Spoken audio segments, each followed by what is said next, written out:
Je vais vous parler d'un filtre assez particulier qu'on appelle fibre et qui a une particularité, c'est de vous permettre éventuellement de gérer des textures d'arrière-plan.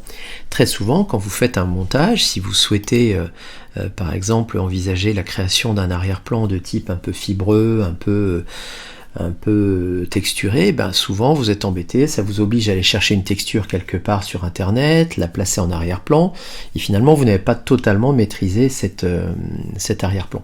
Alors ce que je vais vous montrer là n'est pas sensationnel, n'est pas hyper spectaculaire, mais malgré tout pratique, donc c'est pour ça que je me permets de vous en parler. Je vais donc demander un nouveau document, un document de type A4 parce que j'ai envie de faire simple, voilà, et je vais ici demander un arrière-plan transparent. Et cette transparence ici, je vais la visualiser sous la forme de ce damier gris-blanc, hein, ce qui a déjà été évoqué dans des séquences. Et là, j'ai deux couleurs, du orange en premier plan et du blanc en arrière-plan. Alors, notez-le simplement parce que vous allez voir que ça a sa petite importance dans le filtre qu'on va évoquer ici. Dans le menu filtre, je vais demander rendu, et dans rendu, vous avez ceci, fibre. Alors, vous allez voir ce qui se passe, c'est que en fonction des deux couleurs que j'avais appliquées ici, je me retrouve avec une espèce de feutre ici en arrière-plan que je peux réduire par le biais du petit moins. Vous allez voir que ça donne ceci. Alors, on pourrait presque penser à du feutre, à des coups de crayon, à une fibre de bois, enfin quelque chose comme ça.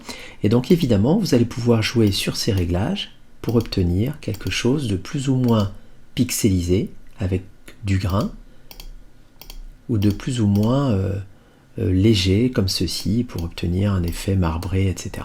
Donc en tout cas, ces réglages-là, c'est vous qui les maîtrisez.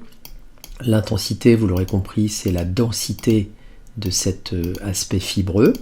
Et donc à l'arrivée, je vais obtenir quelque chose de plus ou moins dense, de plus ou moins marqué. Donc là, j'obtiens par exemple quelque chose de ce type-là. Voilà, je valide. Et donc j'ai un arrière-plan qui a automatiquement pris la forme de ce type fibreux. Alors, vous avez compris que les couleurs d'origine ont joué sur le rendu. Donc ici, je vais m'empresser de modifier la couleur. Je vais partir sur du rouge, par exemple. Rouge un peu sanguin ici. Je vais retourner dans Filtre, Rendu, Fibre.